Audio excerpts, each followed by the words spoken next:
Bonjour, nous sommes ici pour le samedi 16 juillet. Alors, je continue avec ce jeu parce que je trouve que ça suit bien. C'est un peu tôt pour changer de jeu. On verra la semaine prochaine.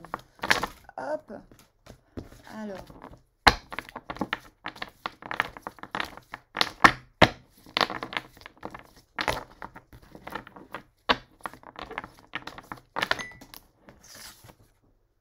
La tempérance. Je vais mieux vous la montrer. Donc, on écoute Leonard Cohen et tout se passera bien.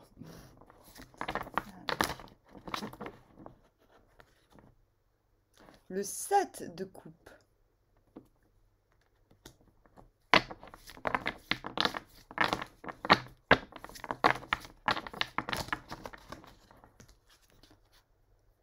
Le 3 de baguette à l'envers.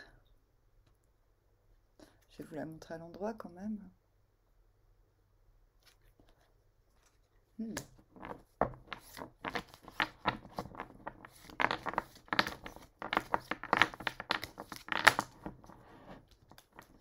Le 9 de pentacle sur le côté. Allez, on joue le jeu. Elle est tombée comme ça. Donc elle va plus vers le haut que vers le bas. Allez, je la mets en haut. 9 de pentacle. Le 6 d'épée. Faut que je prenne mon temps. Oh, trop rapide la meuf. Et la reine de coupe à l'envers. Qu'est-ce qu'on a au dos de deck?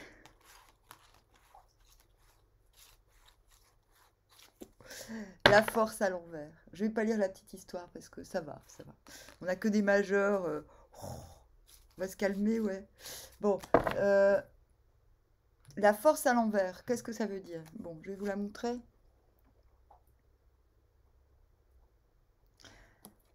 Alors, qu'est-ce qui lui arrive à cette fille? Ben, elle est un petit peu comme moi, tous ses habits sont troués. Donc pas parce que elle est misérable, mais parce que elle aime bien ses vieux habits troués, parce qu'elle est un peu grunge, vous voyez? Euh, c'est quoi qui est par terre? C'est des pansements ou des chips? C'est des pansements. Euh, elle a bu quoi? De l'eau? Elle a bu de l'eau. Elle boit de l'eau! Waouh, c'est la seule carte où on ne boit pas des psychotropes. Des psychopropres. Psychotropes. Oh! Et on voit sur son t-shirt une cage à oiseaux ouverte. Mais non, c'est pas des pansements, c'est des crackers. Et il y a un petit oiseau qui mange un tuc. Donc la tempérance, c'est quoi? Ah non, c'est la force, je suis con. Oui, la force. Bon, il coule des larmes de sang, quand même. Ça veut dire quoi? Eh ben, ça veut dire que plutôt que de faire saigner, on se fait saigner soi-même. C'est la purge. Voilà. C'est une purge là. Il s'agit d'une purge. Force à l'envers, qu'est-ce que ça signifie? Il ne s'agit pas d'apprivoiser l'extérieur, il s'agit de se maîtriser. Je pense on est sous le joug d'une forte maîtrise. On doit s'apprivoiser soi-même. C'est marrant que j'ai parlé de tempérance. Ah ben oui, mais c'est parce qu'elle vient après. Oh, bah oui. Bon, en plus, c'est la 13 et la 4. Ah non, non c'est la 8 et la 14. Euh, Bon, bah voilà. Tempérance, on prend des psychotropes. Bon, donc là, on est sous le joug d'une maîtrise un peu too much, j'ai envie de dire. Et du coup, demain, on commence avec la tempérance. C'est-à-dire, bon, je me suis purgée, j'ai pris sur moi, je n'étais pas en capacité de maîtriser l'extérieur je n'ai pas réussi à, à faire ce que je voulais avec l'extérieur. Je n'ai pas réussi à apprivoiser comme je le souhaitais, donc j'ai pris sur moi. C'est moi-même que j'ai apprivoisé. Résultat, la tempérance. Je me crée des limonades artisanales. Je ne sais pas. J'écoute Léonard Cohen. Euh, j'ai des habits tout neufs, tout propres. Bon, les habits peuvent être troués et propres, hein. Moi, c'est mon cas. Oh! C'est pas troué. Ah si, il y a un petit trou là. Ah si, il y a un petit trou. Un petit trou minuscule. Oh, mais j'aime bien mes vieux habits, moi. Oh, c'est comme ça. Des fois, j'en achète des nouveaux, mais je les trouve très très rapidement. Vous savez, quand on est au jardin et puis qu'on se prend des ronces partout, voilà quoi. Donc je disais, on commence par la tempérance, on continue par le 9 de Pentacle. Donc on est bien décidé à, à faire de cette maîtrise obligatoire, qui a été obligatoire, on a vu, euh, quelque chose qui nous apaise pour longtemps. C'est-à-dire, c'est comme la sublimation de la force. Ce travail de force, vous arrivez à en trouver la quintessence, la substance. Et quelque part, oui, c'est une sorte de sublimation de vous-même qu'il se passe demain. C'est comme si le travail paye. On avait déjà parlé ces derniers jours du travail de tempérance et d'intempérance aussi. Tout cela amène au 9 de Pentacle ce sentiment d'être d'être autonome. Bon, là, c'est l'interprète qui chante avec l'oiseau. Vous voyez?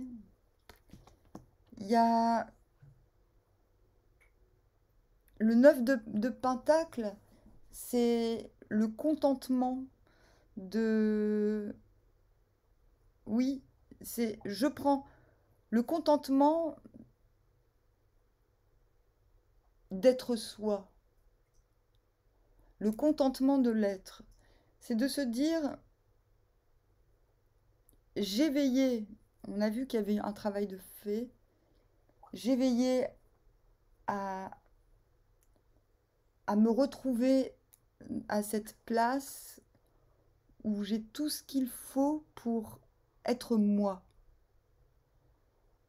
et pour pouvoir continuer à l'être. Donc c'est aussi un état d'esprit d'indépendance atteinte. Vous voyez? Ensuite, nous avons le 7 de coupe. Donc, c'est la carte de la vitrine. C'est la carte où de nombreux mets nous sont proposés. On ne sait plus... Oh, oh purée, je me rends compte que j'ai faim. On ne, sait... on ne sait plus trop où donner de la tête. Mais à l'endroit, c'est plutôt pas mal parce qu'on se dit, bon ok, soit j'ai le choix, mais en même temps, vaut mieux avoir le choix que de ne pas en avoir. Et donc c'est la carte de l'opportunité dans le sens la multiplicité des opportunités. Cette carte vous demande non pas, comme quand elle est à l'envers, de vous dire mince, il y a trop de choses, je n'y arriverai pas, de vous dire bon, vous voyez, les mains sur la table.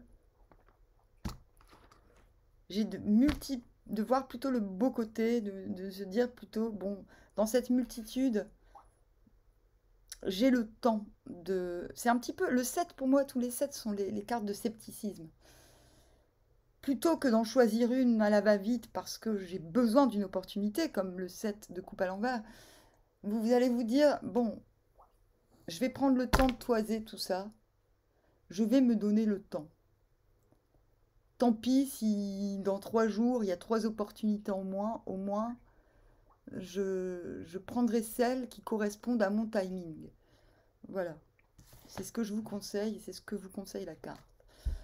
Donc déjà, ces opportunités sont vues, je pense, parce qu'il y a un bien-être d'être soi et d'être là. Ensuite, nous avons le 6 d'épée. Le 6 d'épée, c'est le fait d'aller sans se retourner. Euh, on a, on part avec ce qu'il y a de plus cher à son cœur, sans se retourner. Donc, ça peut être, euh, ça peut être soit on part avec, dans l'idée, c'est pas pareil, on voit pas toujours le 6 avec des gens derrière, mais vous n'êtes pas forcément en train de partir avec des gens. Vous n'êtes pas en train de partir en quittant un lieu. Vous êtes en train de passer d'une rive à l'autre, sans vous retourner. À l'endroit, c'est plutôt pas mal. Ça veut dire que la rive est bientôt atteinte et que vous êtes satisfait parce que vous avez quitté une rive pour une autre avec l'essentiel. Donc pour certains, ce sera carrément de changer d'endroit sans se retourner. Pour d'autres, c'est vraiment de quitter un espoir ou une relation, une situation avec le cœur bien attaché. Vous voyez, la petite fille, elle a la main sur le cœur.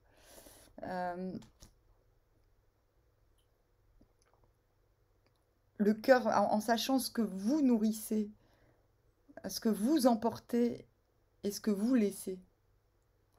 Vous voyez, cette personne est satisfaite de ne pas se retourner. Parce elle quitte une rive pour une autre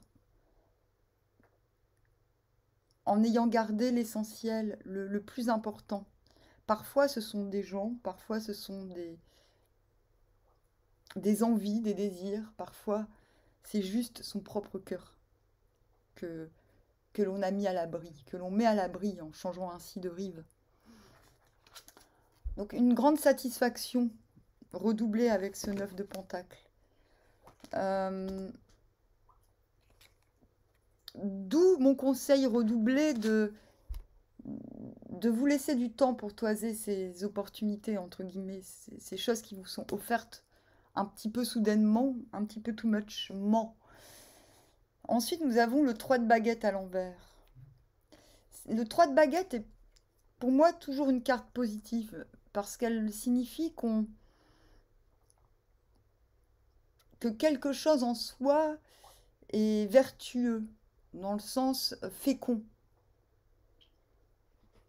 À l'endroit, cela signifie que vous êtes en mesure, vous n'avez pas atteint votre absolu, mais que cela ne vous importe peu. Il y a encore cette notion de temps,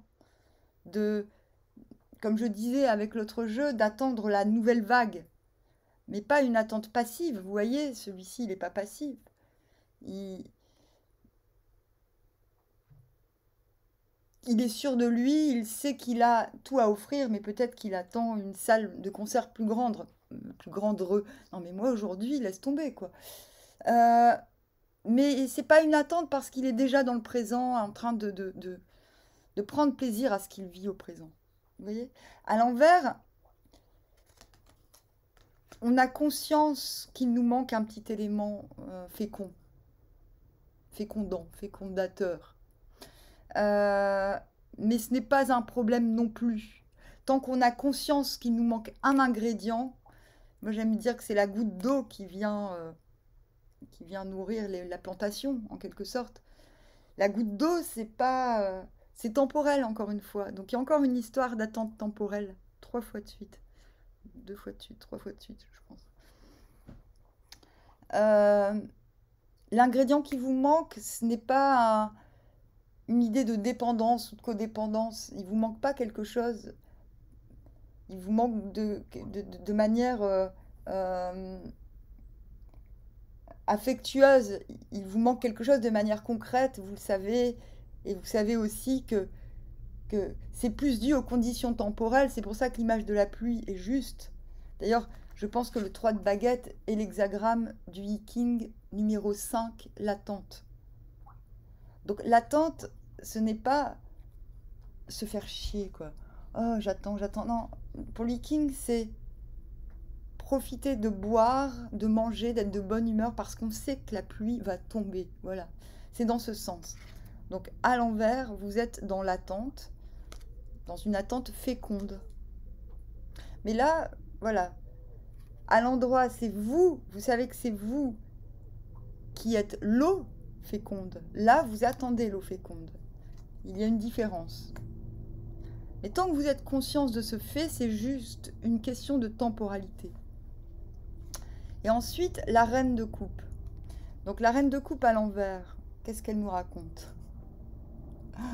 À l'envers, elle a besoin de temps. Parce qu'elle est en train de concevoir sa nouvelle façon d'aimer, j'ai envie de dire.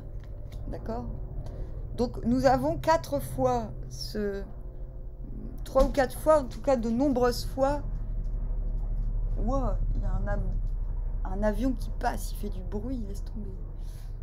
C'est un gros avion, hein, purée. Donc nous avons de nombreuses fois cette histoire de temporalité, On vous demande, la tempérance vous dit, prenez votre temps. Et je vais le redire, je pense que je l'ai déjà dit pour le tirage d'hier, d'aujourd'hui. Ce dont vous avez besoin, c'est de vous laisser du temps. Mais vraiment. Ça ne veut pas dire qu'il faille prendre tout son temps, c'est-à-dire ne soyez pas capricieux avec le cosmos. On dit que le temps vous est positif. Il n'y a rien qui ne vous empêche d'être actif dans ce tirage, d'être réactif. Mais on vous conseille de prendre conscience que certaines choses mûriront en leur temps. Je ne vois pas que dire de plus, en fait. Je vais quand même tirer une dernière carte pour cette dernière ligne.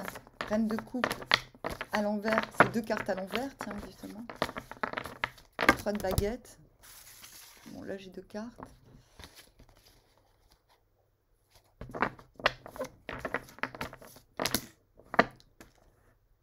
Ah, les amants à l'envers. Ok. Bon, les amants à l'envers. On revient, on dit souvent que les amants, les amoureux, c'est une carte de devoir choisir entre 2 personnes. Là, moi je ne suis pas forcément d'accord.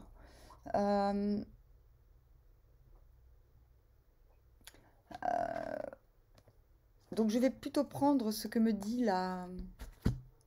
Ah c'est marrant, on a le succès. Ah non, oui, si, c'est le succès.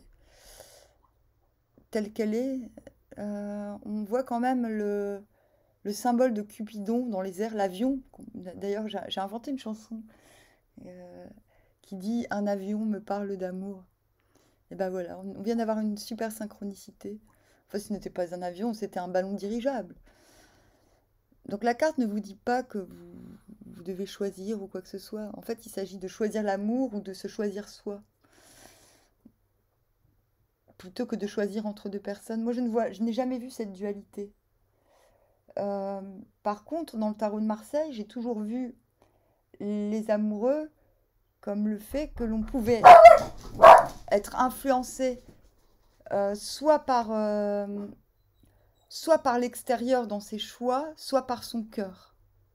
C'est pas entre 2 personnes, c'est entre... Soit on choisit l'influence de son cœur, soit on choisit l'influence de l'extérieur. Je pense qu'à l'envers, effectivement, je l'ai entendu chez une autre cartomancienne, il est conseillé de se choisir soi-même avant tant qu'on n'a pas écouté complètement son cœur. Et là, la reine de cœur n'est pas encore exactement en mesure de se prononcer. Voilà. Donc ce tirage est tout à fait cohérent et est plutôt